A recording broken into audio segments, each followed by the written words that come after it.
bien ce matin, hein, pour un mois de mars. Ça fait plaisir de vous voir cet hiver. Oh là là, ouais, quand il va faire chaud, il va faire très chaud. Très très chaud. Je disais à Isabelle, ça me rappelle une fois, c'était le même type de temps que tout le mois de juin, on partait en vacances début juillet, on était désespérés.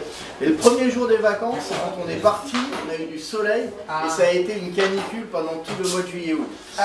Donc on y croit encore. Non, mais bon, ça peut pas être comme ça tout le temps. C'est comme à la maison, on est obligé d'allumer la lumière si on veut y voir quelque chose maintenant. C'est pas possible. Je réfléchis même à faire un feu de cheminée cet après-midi pour retirer un peu l'humidité de la maison. Et pour me réchauffer. Amen.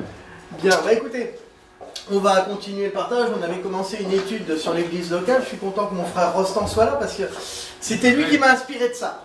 À un moment, Rostand, Antoine nous a fait une très belle étude sur l'église et puis Rostand avait parlé un petit peu de l'organisation de l'église. Et bien, je me suis dit avec mon frère Antoine, bah, tiens, pourquoi pas parler de l'église locale, qu'est-ce que c'est, comment c'est organisé une église, pourquoi il y a tant de, je dirais, de choses différentes, quelle est vraiment l'importance d'être et d'avoir une église locale.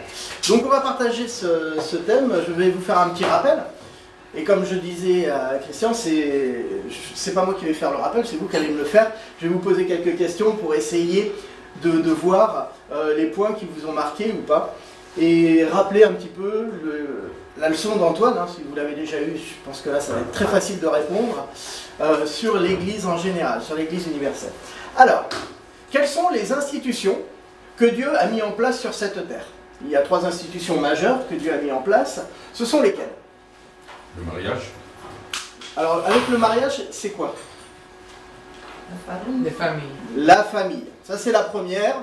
Adam et Ève, c'est la famille, c'est l'institution que Dieu a mis en place. Ensuite, qu'est-ce qu'il a mis en place, Dieu?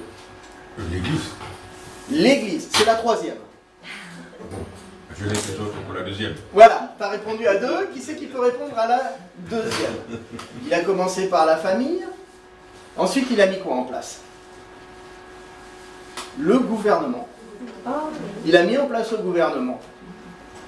Et ensuite, il a mis en place l'église. Alors aujourd'hui, on va parler de l'église locale, de l'église. Qu'est-ce que l'église? Et là, je reviens à l'étude de mon frère Antoine.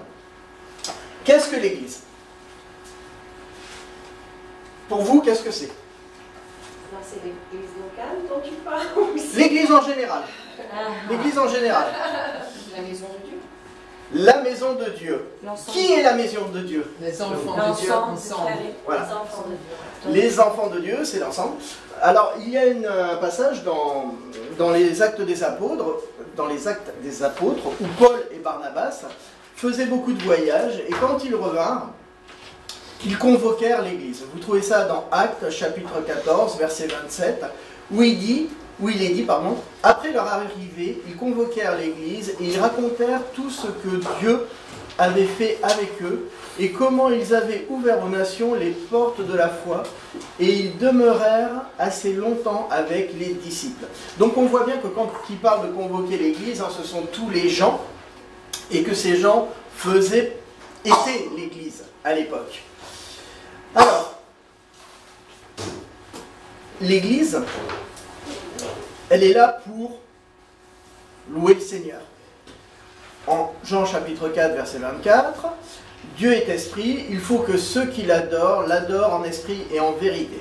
Et en 1 Corinthiens 6, 19, vous connaissez très bien, hein, ne savez-vous pas que vous êtes le temple, et le temple du Saint-Esprit qui est en vous, et que vous avez reçu de Dieu, et que vous ne vous appartenez point à vous-même. Donc, la maison de Dieu, c'est toi. L'église, tu es le temple du Saint-Esprit, tu es la maison de Dieu. Et quand on est tous réunis ensemble, on forme l'église locale, comme Dieu l'a voulu. Donc en Corinthiens, chapitre 12, verset 27, Paul a écrit à des personnes sauvées d'une même église, et il dit, vous êtes le corps de Christ. Donc on voit déjà la présentation de l'église locale.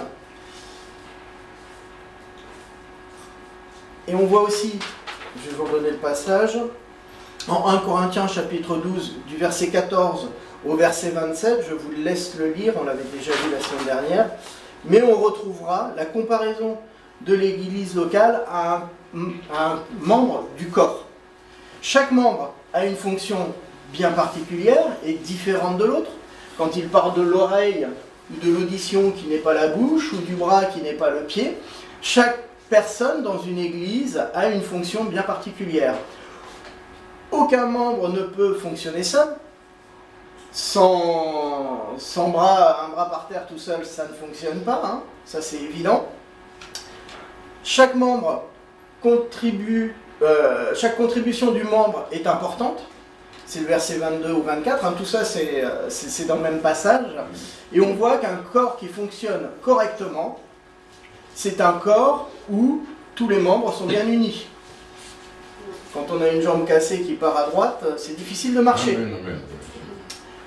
Donc voilà, on avait vu ce qu'était l'Église, en reprenant la leçon de mon frère Antoine, et ce qu'est évidemment l'Église locale. Alors, quelle est la fonction, quel est le but de l'Église locale? D'après vous, pourquoi nous sommes réunis ce matin ensemble?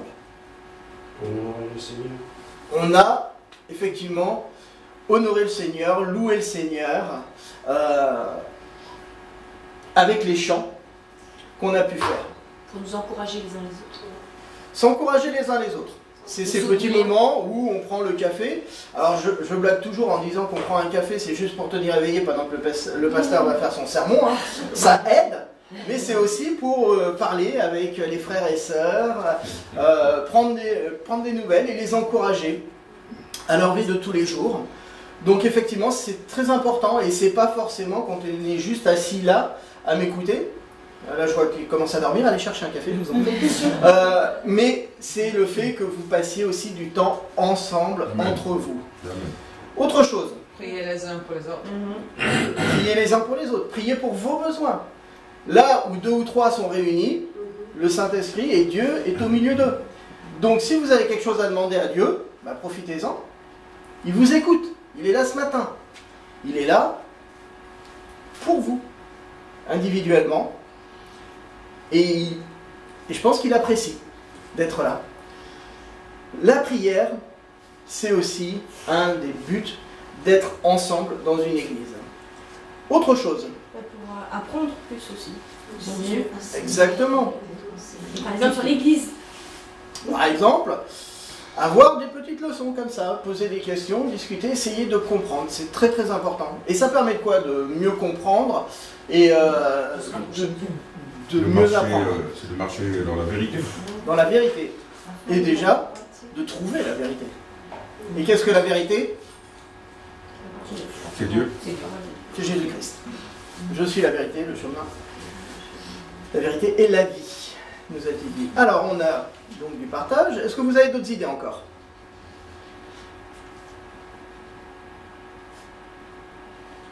Sur le but de l'église locale?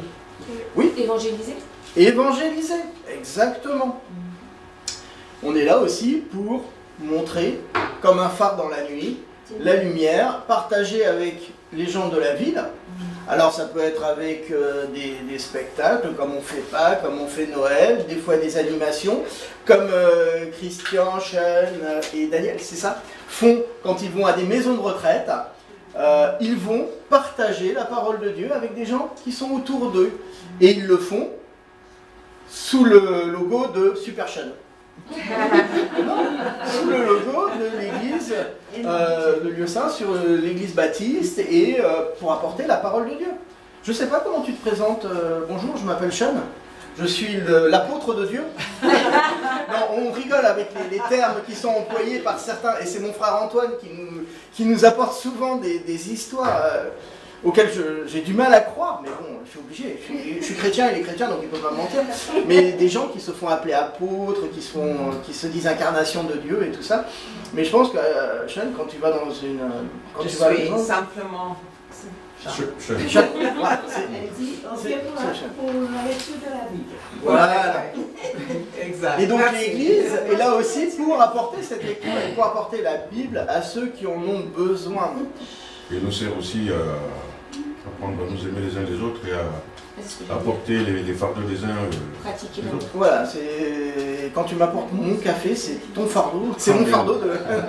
Non, non, mais c'est vrai que c'est tellement important aussi dans la prière des uns pour les autres par rapport, mais aussi dans le soutien, dans l'encouragement.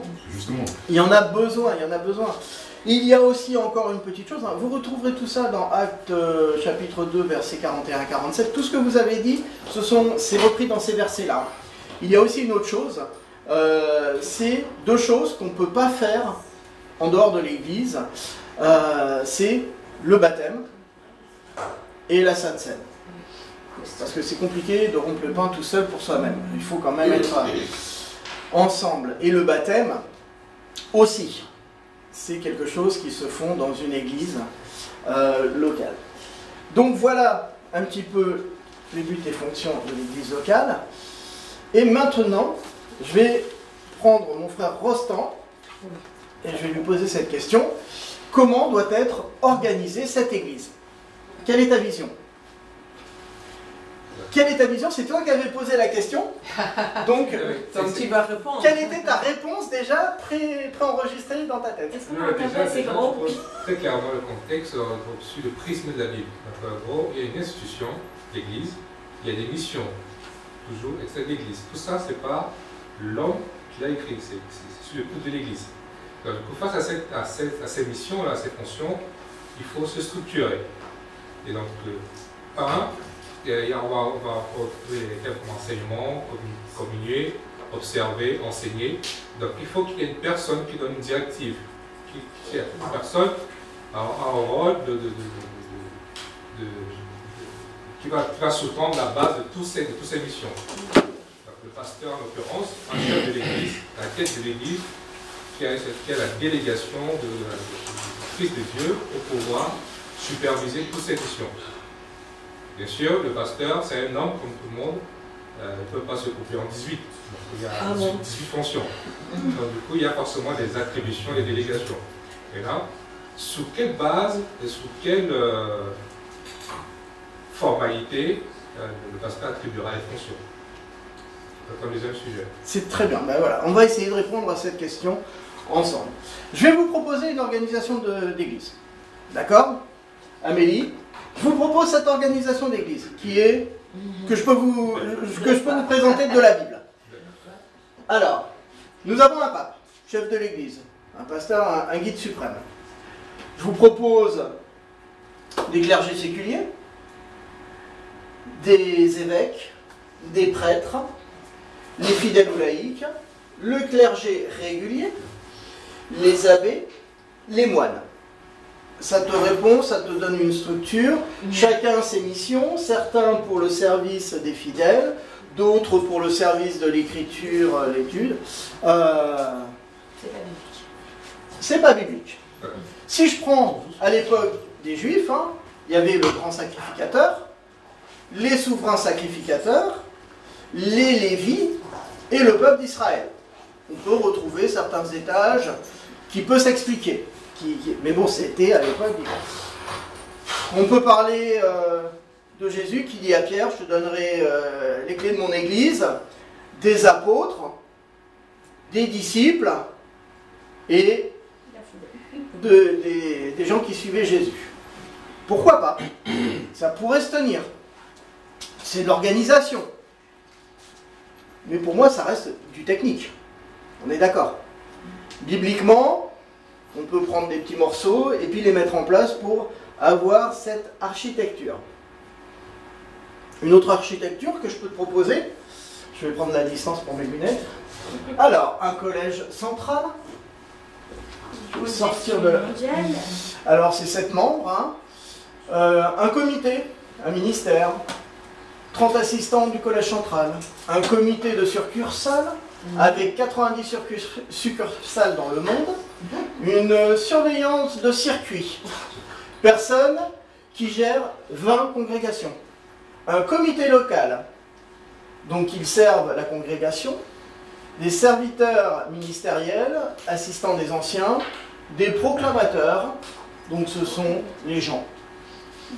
Voilà une autre organisation. d'église. C'est compliqué quand même de mettre en place tout ça. Il y en a du. Ouais, il y en a du monde, il y en a d'organisations, c'est tout centralisé sur du mondial, sur très technique. Mais est-ce que c'est vraiment ce que Dieu veut? Oui, Antoine. Lorsqu'on se projette sur ce que nous sommes en train de voir, cela nous rappelle un tout petit peu l'organisation des Juifs sous la loi. Parce qu'on ne peut pas parler de l'Église sous la loi, l'Église est venue bien après.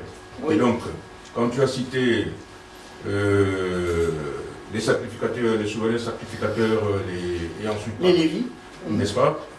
Et ça nous rappelle un petit peu comment est organisée, n'ayons pas peur de le dire, comment est organisée l'Église catholique. Parce qu'il y a plusieurs... Oui, c'est ça. C'est ce que je suis en train de dire. Donc, c'est comment est organisée l'Église catholique. Et il n'y a pas que l'Église catholique qui est organisée en plusieurs strates comme ça. Hein. Il y a plusieurs congrégations aussi, même chez certains protestants. Alors que dans la Bible, Paul nous dit on a juste besoin d'un dirigeant de l'Église, c'est-à-dire que le pasteur. Et le pasteur ne s'autoproclame pas, le pasteur est désigné par son assemblée. Et pourquoi il est désigné par son assemblée? C'est par la culture qu'il a de la Bible, la connaissance qu'il a de Dieu, et il peut se permettre de conduire les autres selon la vérité, n'est-ce pas? Et vous trouvez aussi dans d'autres églises protestantes, sinon évangéliques, vous avez le pasteur, et puis il y a... Les apôtres? Non, pas les apôtres. Les diacres. Diacres. Oui. C'est dans la Bible. Oui, voilà. Alors, et donc il y a les diacres, il y a les diaconesses aussi. Oui. Donc voilà. Alors, c'est vrai que ces architectures, vous les retrouvez catholiques, orthodoxes, protestants. Là-bas, c'est plutôt témoins de Jéhovah. Donc, ce sont des architectures qui sont vraiment techniques, mais pour moi, qui sont vidées de leur sens, qui sont vidées de leur substance. Pourquoi? C'est quoi la substance de l'Église? Quand Dieu dit « vous êtes le temple de quoi ?» Du Saint-Esprit. Pour moi, c'est la substance de l'Église. C'est effectivement l'Esprit qui va œuvrer dans chacun pour faire fonctionner. Je vous rappelle ce qu'on avait dit de l'Église. Hein. C'était comparé à un corps avec une tête, des membres, que les membres fonctionnaient ensemble. Pourquoi? Pour l'édification du corps du Christ, arriver à une stature de perfection et pouvoir apporter la lumière aux autres. Amen. Si quelqu'un veut lire Éphésiens chapitre 4, du verset 4 au verset 6, ça va nous donner un petit éclairage justement sur cette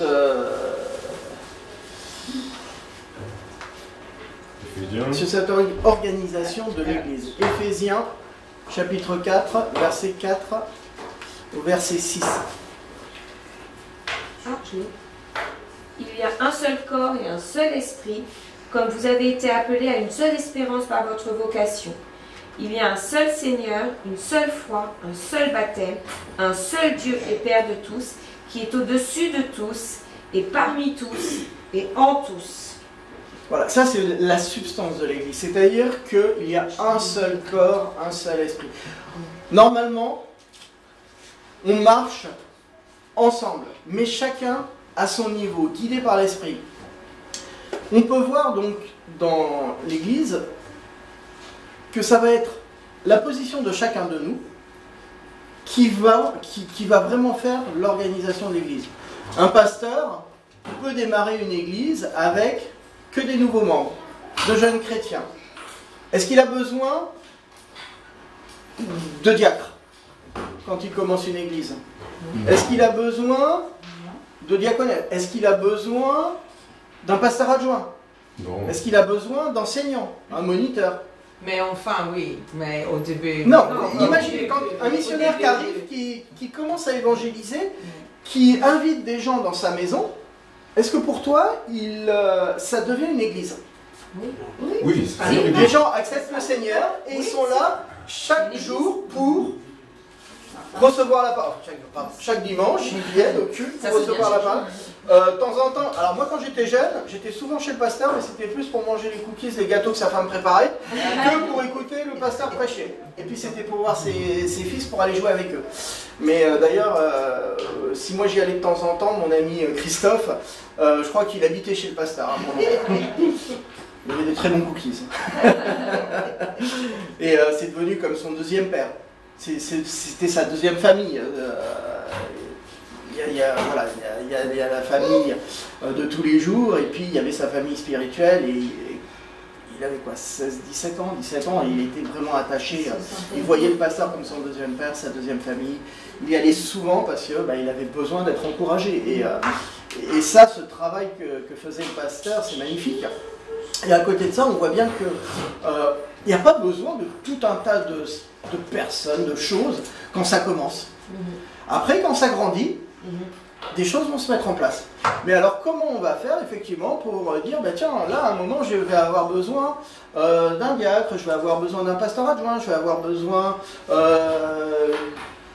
de personnes de moniteurs, d'enseignants, de personnes pour aider à la vie de l'Église, que ça soit prendre soin les uns des autres, comme faire les courses, préparer le petit café, les choses comme ça.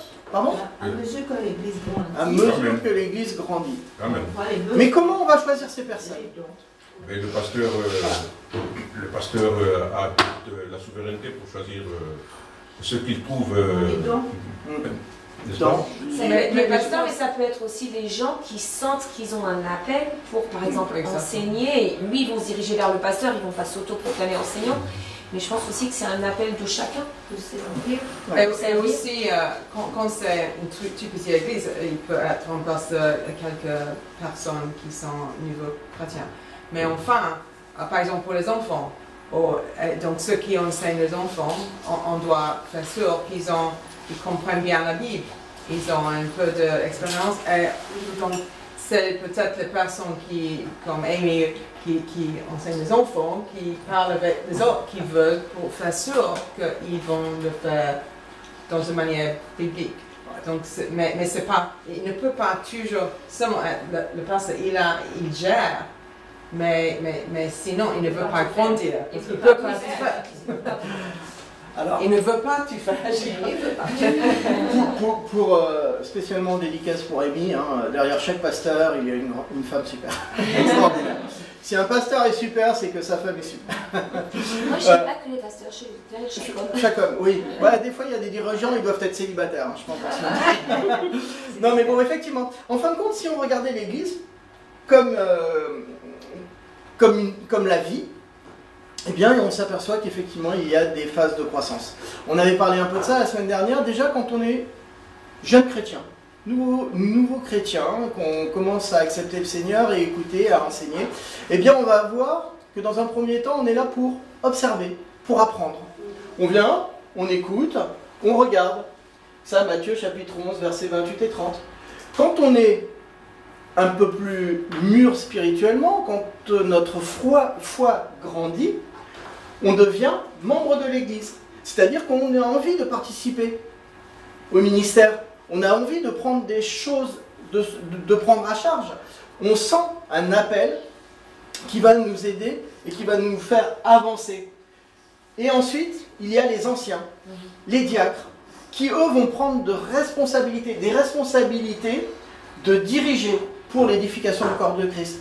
L'enseignement des enfants, l'assistance au pasteur, les études, comme mon frère Antoine. Il y a plein de choses à mettre en place dans l'Église en fonction de la croissance de l'Église, mais aussi en fonction de la croissance spirituelle de ses membres. Et c'est important de penser qu'il y a cette croissance spirituelle, ça nous permet de comprendre quelle est l'œuvre du Saint-Esprit dans l'Église pour nous aider à la croissance. Alors quand on est jeune chrétien, qu'est-ce que le Saint-Esprit a besoin de nous donner ? Eh bien de la sagesse, de l'intelligence, un esprit de force, de conseil pour persévérer, un esprit de connaissance et la crainte de l'Éternel. Les nouveaux convertis, ils reçoivent ces dons. Et ça leur permet de grandir et d'avancer dans l'Église, de commencer à pouvoir prendre un ministère. En tant que membre, le Saint-Esprit va vous bénir un peu plus, vous donner plus de responsabilités. Et on va voir donc qu'il y a d'autres dons, merci. En Galates chapitre 5, verset 22, les fruits, l'amour, la joie, la paix, la patience, la bonté, la bénignité, la fidélité, tout ça peut être mis au service les uns des autres. L'amour, c'est la première chose. La joie, ça peut encourager vos frères et sœurs. La paix, que vous pouvez apporter aux autres. Pareil, la patience, la bonté, la fidélité. Le fait de pouvoir aussi accueillir. Ensuite, pour les anciens, ce sont des dons qui s'appellent des charismes. Pour l'Église catholique, et qui est utilisé aussi comme terme, c'est les apôtres, les prophètes, les docteurs, les pasteurs, les évangélistes. Dans d'autres passages, on voit qu'ils redonnent encore cette hiérarchie. Les apôtres, les prophètes, les docteurs, alors les dons des miracles, les dons de gouverner, les dons de parler en diverses langues pour l'évangélisation. On voit qu'à l'époque, et ça c'est ce qui est tiré de la Bible, il y avait bien des choses qui étaient données par le Saint-Esprit pour la croissance de l'Église, la glorification, et que la parole soit apportée. Vous souvenez-vous, ce qu'il avait dit, c'était au païens, ce que Dieu leur avait permis de faire pour les gens qui ne connaissaient pas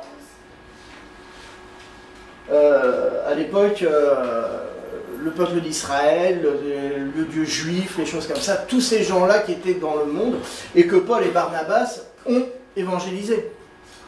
À un moment, ils vont dans le temple de Jupiter pour parler de la Bible. Donc ça, c'était effectivement ouvrir les portes de la parole de Dieu à tout le monde. Et pour ça, ils avaient besoin de dons spéciaux, de choses bien particulières. Et c'est pour ça que on ne peut pas, enfin, une église ne peut pas exister par la force d'un homme, par l'intelligence d'un homme. Des gens sont charismatiques, ils arrivent à avoir beaucoup de membres, beaucoup de personnes, mais ce n'est pas ce que Dieu demande, ce n'est pas ce que Dieu veut. Il veut que chaque personne soit investie dans l'église. Alors pourquoi est-il important de faire partie d'une église locale? On peut lire Hébreux chapitre 10, versets 24 à 25, si quelqu'un veut bien le lire. Hébreux 10. 24 à 25. Pourquoi tu mets les réponses, Amélie? Parce qu'il y avait la référence en bas. Non, mais c'est... Après, cache les réponses. Bon alors, on a fini, vous pouvez aller boire le café. Il reste 5 minutes, merci Amélie, elle a envie d'un thé chaud là. Non, mais c'est la référence. C'était la référence, non, c'était la réponse. Allez, on va voir si vous pouvez si vous avez une bonne mémoire. On laisse afficher 30 secondes et après vous devez dire ce que vous avez retenu. Quelqu'un peut lire, s'il te plaît? Hébreux 10, 24-25. Veillons les uns sur les autres pour nous inciter à l'amour et à de belles œuvres. Oui. N'abandonnons pas notre assemblée pour certains, comme certains en ont l'habitude, mais encourageons-nous mutuellement. Faites cela d'autant plus que vous voyez s'approcher le jour. Voilà, donc là il y a vraiment un encouragement d'être dans une assemblée et de rester et d'être fidèle. N'oubliez pas, la fidélité, c'est aussi un don du Saint-Esprit. Ceux qui ont un manque de fidélité, c'est peut-être aussi que ce don-là, ils ne l'ont pas reçu ou ils ne sont peut-être pas encore arrivés à ce niveau de croissance spirituelle. Donc, juste ce que j'aime bien dans ce verset, veillons les uns sur les autres, c'est le mot veiller les uns sur les autres. Oui. Ça veut dire protéger aussi, se protéger les uns les autres. Des choses qui les forcent. Alors veillons, on revoit en tant que membre, l'amour, la paix, la joie, la patience, les uns avec les autres. Tout ça, ça permet de veiller les uns sur les autres. Et on ne peut pas si on n'est pas là. Oui. Et on ne peut pas si on n'est pas là. Et on ne peut pas faire tout ça si on n'a pas la charité. Je le redis encore, je le redirai tout le temps. Tout ce que je vous dis là, si vous n'avez pas la charité pour le faire, ça ne sert à rien et c'est vain. C'est juste vous mentez à vous-même. Qu'est-ce que je suis fidèle? Qu'est-ce que je suis mon frère? Je suis là tous les dimanches. Mais j'en ai rien à faire. Je suis là parce que mes parents m'emmènent. Ça, c'est des enfants. Hein. Je suis là parce que je dois être là. S'il n'y a pas la charité dans tous les dons de l'Esprit, du Saint-Esprit qu'il vous a donné, hein, ça ne sert à rien. Alors pourquoi doit-on avoir une église locale? Des idées. Mon frère Rostand, en tant que membre et responsable de la Sono. L'émission, on a appelé tout à l'heure, je pense que c'est clair, c'est grandir, avoir grandi dans la connaissance de la parole. Va sur Internet, fais ça sur YouTube. Non, pas de partage, parce que là... YouTube donne pas tout. Est-ce que Rostand, il a dans sa tête un peu comme une armée? Donc à la maison de retraite, quelquefois on chante une chanson, nous sommes l'armée, Martin l'aime bien parce qu'il est homme. Non, mais comment s'organiser pour être même plus efficace dans... Il y a des choses où on doit s'aimer les uns les autres, prier les uns les autres, absolument. Mais aussi pour une stratégie, pour comme une armée, comment agir, comment faire l'évangélisation pour les enfants, par exemple. Peut-être il y a des personnes qui s'intéressent sur ça. Ou comment faire quelque chose pour les Olympiques. Ou comment avoir une soirée pour les non-chrétiens, pour voir un film. Et des idées, et après des groupes. Tout le monde ne peut pas tout faire, mais c'est un peu stratégique. Pas simplement, oh, allez faire des disciples. Et après, pendant le culte, oh, la première heure, ok, il y avait le repas hier, comment on fait avec le club? Mais les autres choses, c'est pas seulement les enfants qui ont besoin de ça. Ou les Olympiques, est-ce que vous pouvez parler de ce qui se passait? Donc c'est un peu comme le militaire, tout le monde ne peut pas tout faire, des groupes, un peu la camaraderie. Et tu fais autre chose. Il y a plein de choses dans ce que tu dis, ce que je vois, ce que j'avais noté, hein, c'est déjà la maturité. La maturité, on ne peut pas faire les choses comme ça un petit peu au hasard, il faut que ça soit bien mûr, réfléchi, pensé, mais ça on ne peut pas le faire quand on est tout seul, ou quand on est en dehors d'une église. C'est une église qui va vous aider à devenir mature, mais mature dans la foi, dans les actions que vous allez faire, et dans les actions qui vont être faites en commun. Parce qu'on a aussi l'unité. Dieu a choisi l'Église comme unité et pas l'individu. On le voit aussi parce que la communion fraternelle, c'est encore ce partage, ce que disait Isabelle, ce soutien, tout ça. Si vous n'êtes pas là, disait Amy, si vous n'êtes pas là, vous n'allez pas encourager un frère et une sœur. Il y a cette unité, cette communion. Oui, Antoine? C'était, nous sommes presque à la fin, c'était au regard du passage qu'on trouve dans Éphésiens 4, chapitre, plutôt versets 3 à 6, que notre sœur nous avait donné lecture tout à l'heure. Je voulais poser la question de savoir, étant donné ce que dit ce passage, et pourquoi tant de dénominations au monde? Pourquoi tant de dénominations d'églises au monde? Parce que l'homme est orgueilleux aussi. À partir du moment où tu mets l'individualisme et que les personnes ont un pouvoir de dirigeant, il y a un seul corps, un seul esprit, voilà. Et qu'on te dit que tu es l'incarnation de la tête de ce corps, hein, je suis l'incarnation de Pierre et j'ai les clés du séjour des morts dans ma poche. Est-ce que quelqu'un veut protester? Attention, je vais la régler. Hein. Je prends le pouvoir et je n'ai pas envie de le lâcher. Mais on va prendre les anglicans, nos amis, et on va prendre les catholiques. Pourquoi ils n'ont pas le même pape? Ils ont le même Dieu, ils avaient la même religion, mais ils n'ont pas le même pape. Les orthodoxes? Non, l'église anglicane et l'église catholique. Les catholiques et les orthodoxes. C'est une histoire très sanglante. Alors, il y a une histoire très sanglante, mais tout simplement. Mais cette histoire, elle se résume à quoi? À un roi qui voulait divorcer, et que le pape catholique a dit non. Donc il a dit, je ne te reconnais pas comme autorité, Je veux quelqu'un qui dise oui à mon divorce. Il y a quelqu'un qui a dit bon, moi je veux bien te divorcer, bah toi tu seras pape de l'église anglicane. C'est aussi simple que ça. Et maintenant, vous avez 2 papes. On ne va pas aller plus loin. Mais c'est comme au niveau de l'église catholique et orthodoxe. Il y en a qui sont pour Rome, d'autres pour Constantinople. Voilà, le siège, voilà. Mais il y a des différences qui sont pas bien, donc il y a quelque chose qui sont dans l'erreur, mais aussi il y a des différences parce que comme nous pouvons s'organiser un peu comme on veut, peut-être ça marche pour nous pour faire les groupes de hommes et femmes par exemple. Notre, c'est le groupe de maisons mélangées. Et c'est pas correct ou pas correct. Donc il y a les différences qui sont normaux et acceptables et des autres qui sont un danger.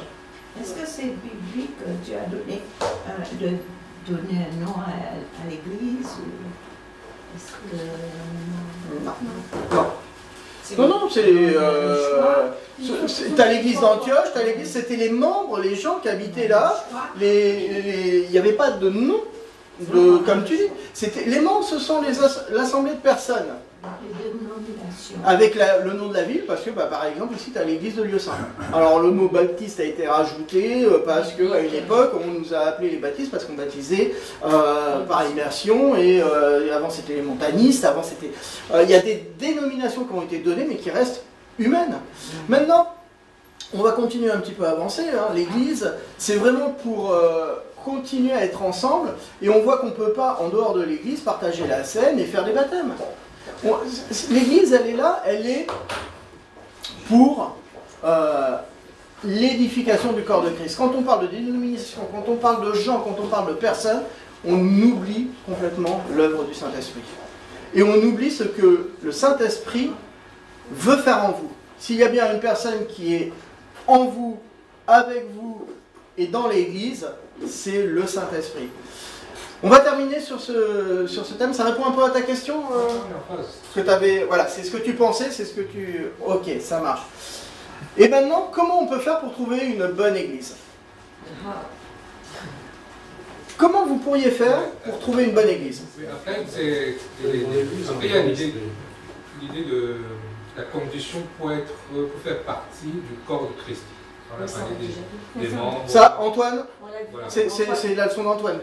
C'est l'acceptation et le salut. Parce que quand tu as rappelé les trois organismes qui ont été sur la slide précédente, les nouveaux convertis, les membres et les anciens. Donc tu vois la ressemblance, et qu'il faut être converti, il faut avoir été baptisé. Oui. Donc, autrement dit... C'est Actes chapitre 2. Voilà, autrement dit, un non baptisé ne peut pas avoir une fonction dans une église. Et voilà, tout à fait. Okay. Tout à fait, tout à fait. C'est la condition principale. Hein. Chaque jour, à la Pentecôte, ils annonçaient la parole de Dieu, les gens croyaient, ils étaient ajoutés à l'église. Chaque jour, et ça se répandait. Donc je voudrais finir avec ça. Si vous cherchez une église, la première chose à faire, c'est de prier. Jacques 1,5, priez pour que Dieu vous dirige vers une église. Comme j'ai dit, la dernière fois on disait oui mais bon moi je veux une église où il y a des gens qui se marient, des gens à marier. Voilà, moi je suis célibataire, je veux trouver une église où il y a des célibataires, comme ça je vais me marier dans une église. Il y a des églises qui font ça, qui sont spécialisées dans le mariage. Ça c'est mon frère Antoine qui nous racontait ça. Non, c'est pas du tout ça. Priez déjà, si mon frère Antoine est enseignant et qui a une église, qui a besoin d'un enseignant et qui cherche une église, j'espère que Dieu va le diriger pour combler le besoin de cette église, et non pas juste pour faire plaisir à mon frère Antoine. Ensuite, il y a des petites choses à observer. Est-ce que dans cette église, il y a... T'as dit ? Si on enseigne bien la Bible. Est-ce que déjà dans cette église, la Bible est enseignée en vérité? Et en plus d'être enseignée, est-ce qu'on vous pousse à la lire? Est-ce qu'on vous pousse à l'étudier, à regarder ce qu'il y a dedans, à chercher, à partager? Est-ce que dans cette église... Et l'église se présente face à sa profession de foi. Déjà, tu regardes sa profession de foi. Il y a la profession de foi, ce qu'elle croit. Et est-ce que ce qu'elle croit, c'est biblique? Dans la première organisation que je t'ai montrée, je ne suis pas sûr que tu puisses tirer ça de quelque part de la Bible. Donc est-ce que je serais une bonne église si je te disais on fonctionne comme ça? On ne fonctionne pas bibliquement. Déjà, ça doit choquer. Ensuite, est-ce qu'il y a des preuves, des évidences d'âmes sauvées, de personnes qui sont ajoutées à cette église aussi? C'est une église qui vit, une église qui reste entre eux. Et c'est une secte, hein, dans un groupe qui ne bouge pas, qui évolue pas. Est-ce que les membres donc, sont encouragés à lire la Bible? Est-ce qu'ils croient dans l'enseignement biblique? Est-ce qu'il y a des ministères pour le besoin des autres? Ça aussi c'est important. Tout ce que Dieu a fait, tout ce que Dieu a mis en place, c'était aussi pour les gens, pour les autres, pour l'évangélisation. Est-ce qu'il y a des missionnaires qui sont soutenus dans cette église où vous allez? Quand vous cherchez une église, regardez toutes ces choses. Il y a quelques versets que vous pourrez reprendre. Et là, continuez à chercher la volonté de Dieu dans votre vie pour trouver l'église, non pas qui va vous plaire, mais que vous allez pouvoir servir avec vos dons. Voilà, je vous remercie pour cette petite étude, en complément de celle de mon frère Antoine. Merci. Et désolé d'avoir pris un peu plus de temps, pasteur, que prévu. Merci bien.